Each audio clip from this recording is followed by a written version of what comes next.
ছেলে মেয়ে এক বয়সের এবং ছেলের পড়াশোনা শেষ করে চাকরি পেতে অনেকটা সময়ই লাগবে। মেয়ে অনেকবার বাড়িতে বোঝানোর চেষ্টা করার পরও বিয়ের জন্য রাজি হয় না, বরং মেয়ের মা রাগ করে বলে নিজে নিজে বিয়ে করে নিতে।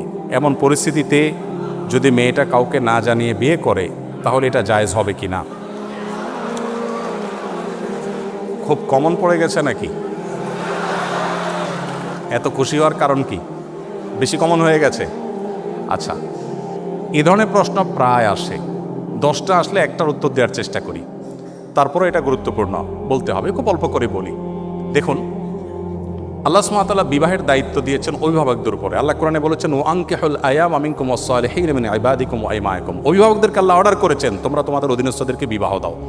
নবী সাল্লাল্লাহু আলাইহি ওয়াসাল্লাম বলেছেন, তোমাদের সন্তানরা যখন বিয়ের উপযুক্ত হবে, প্রাপ্তবয়স্ক হবে, তখন তাদেরকে বিয়ে দিতে দেরি করবে না। যদি করো, তারা যদি হারামের পথে পা বাড়ায় এবং সমাজে বিশৃঙ্খলা তৈরি হয়, অসুবিধা তৈরি হয়। সেদিন কোনো একটা ইউনিভার্সিটিতে এটা নিয়ে আলোচনা করার পর ভিসি মহোদয় আমাকে আলোচনার পর বললেন যে আপনাকে স্পেশাল থ্যাঙ্কস এই প্রশ্ন উত্তর দেওয়ার জন্য, কারণ প্রতিদিন এটার বিচার করা লাগে।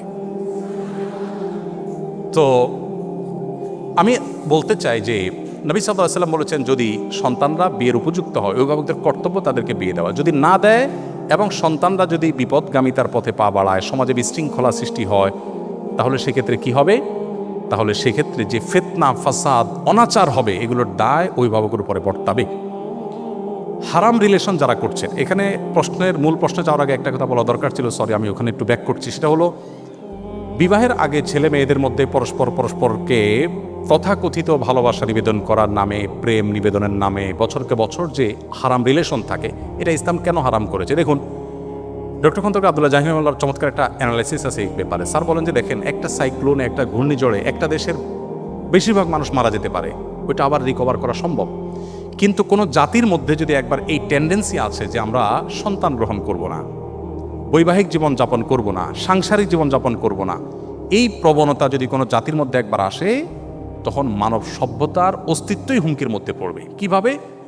আজকের উন্নত পৃথিবীর যে কোনো দেশ আপনি তাকান, পশ্চিমের যে কোনো দেশের দিকে তাকান, এমনকি পূবেও তাকান। কয়দিন আগে দেখবেন কানাডা আমাদের দেশ থেকে গণহারে ভিসা দিয়ে লোক নিছে। আমি তো অবাক হয়ে গেছি শুনে যে ব্যাপার কি, এত বেশি লোক নিচ্ছে কেন? পরে শুনলাম যে তাদের দেশের লোকের টান পড়ছে, আমার দেশ থেকে লোক নিয়ে যাচ্ছে। আপনারা স্টুডেন্ট ভিসায় যখনই দাঁড়ান কোনো এম্বাসিতে, একটু মোটামুটি যোগ্য ছাত্র হলে আর দেরি করে না, সাথে সাথে তারা নিয়ে যাচ্ছে। ব্যাপার কি? আমি ভিজিট ভিসার জন্য গেলে আমাকে তো ভিসা এরকম দেয় না, আপনাকে তো বেশি দিচ্ছে কেন? তাদের দেশে আসলে পর্যাপ্ত লোক নেই। এখন প্রত্যেকটা উন্নত দেশে, আপনারা সবাই জানেন আমার চাইতে বেশি, প্রত্যেকটা উন্নত দেশে সন্তান হলে সরকার তার জন্য বাবা মাকে ভাতা দেয়, 2টা হলে আরও বেশি দেয়, 3টা হলে আরও বেশি দেয়। মানে সন্তান যেন হোক, সন্তান সরকার চায়। কিন্তু বাস্তবতা হলো তাদের দেশে এমনভাবে জেনারেশন গ্যাপ তৈরি হচ্ছে যে দেশ চালাবার মতো পর্যাপ্ত মানুষেরই। ওই যে বিবাহকে তারা ডিনাই করেছে, বিবাহ বহির্ভূত সম্পর্ককে অ্যাপ্রিসিয়েট করেছে, তার পরিণতি তারা ভোগ করছে, আরও হয়তো চরম পরিণতি অপেক্ষা করছে। তো এই জন্য বিবাহ বহির্ভূত সম্পর্ক হালাল নয়, এখান থেকে বেরিয়ে আসতে হবে। অভিভাবকরা যদি বিবাহ না দেন, তারা গুনাহগার হবেন। এখন আপনার অভিভাবকদেরকে আপনি বোঝাতে পারছেন না, কি করবেন? আমি বলবো, যদি পারেন অভিভাবকদেরকে আমার অফিসে নিয়ে আসবেন। যদি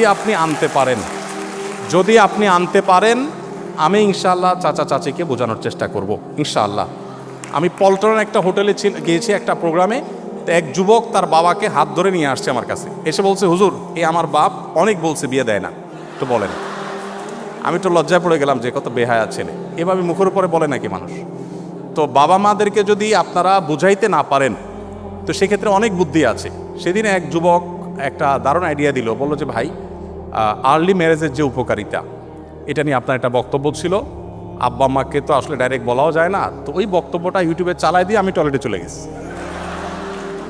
তাতে পারপাস সার্ভ অনেকটাই হয়ে গেছে, বাবা মা অনেক কনভিন্স হয়ে গেছে যে হ্যাঁ ঠিক।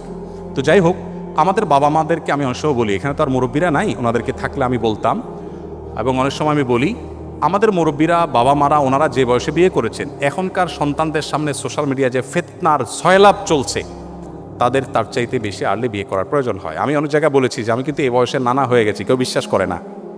আমি এখন এই বয়সে নানা হয়ে গেছি, ইনশাল্লাহ দাদা হতে যাচ্ছি, আল্লাহ চাহেন তো। তো আর্লি ম্যারেজের যে কত উপকারিতা আছে সেটা অনেক লম্বা টপিকের বিষয়। শুধু এটুকু বলবো যে বাবা মাকে কনভিন্স করে বিয়ে করবেন, এটা তাদের কনভিন্স করে করাটা আপনার দায়িত্ব।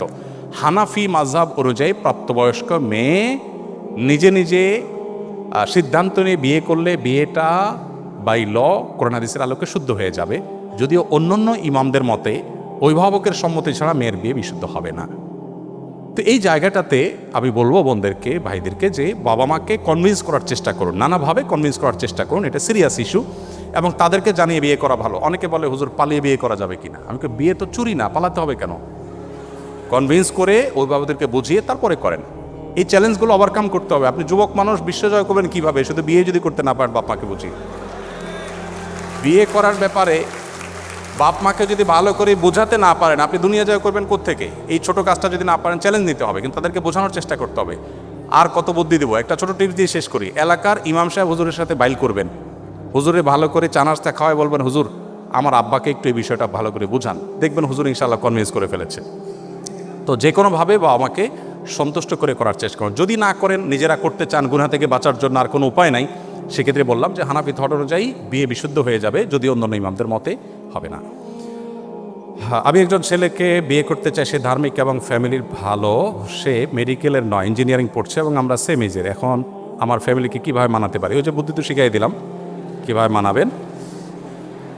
এরপরে প্রশ্ন হলো, কেউ হজ করতে শারীরিকভাবে অক্ষম হলে বদলি হজের বিধান কি? বদলি হজের ক্ষেত্রে এমন ব্যক্তি নির্বাচন করা যাবে কি না যিনি নিজের হজ আদায় করেন নাই? না, যিনি নিজের হজ আদায় করেন না তিনি কারো বদলি হজ করতে পারবেন না। নবী সাল্লাল্লাহু আলাইহি ওয়াসাল্লামের একটি হাদিস আবু দাউদে বর্ণিত হয়েছে, এক ব্যক্তি হজ করছিলেন তার ভাই সুব্রমার পক্ষ থেকে। নবী সাল্লাল্লাহু আলাইহি ওয়াসাল্লাম তাকে বললেন, তুমি কি নিজের হজ করেছো? তিনি বলেছেন না।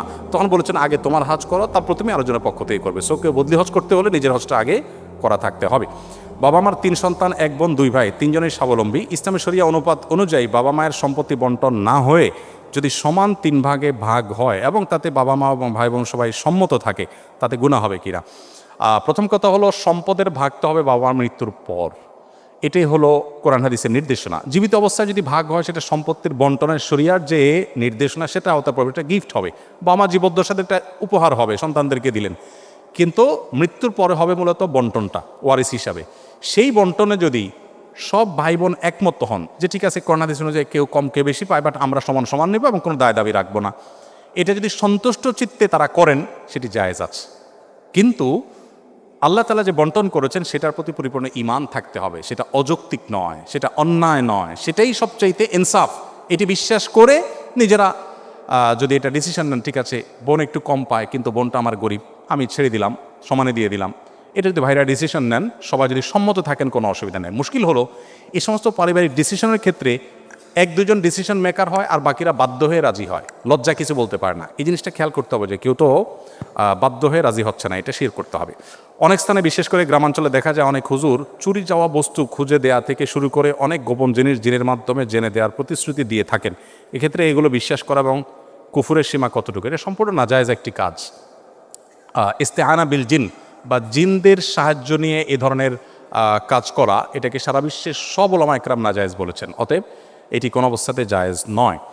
যদি জিন দিয়ে এরকম চোর ধরা এটা জায়েজ হতো বা এটাই যদি শরিয়ার সিস্টেম হতো, তাহলে নবী করিম সাল্লাল্লাহু আলাইহি ওয়াসাল্লাম সাক্ষী টাক্ষী দিয়ে আদালতের ব্যবস্থা করতেন না, তিনিও এই জিনে ধরা একটা রোগীর লোক রাইখা দিয়ে কাজ করতেন। সো এটা সঠিক কোনো কাজ নয়।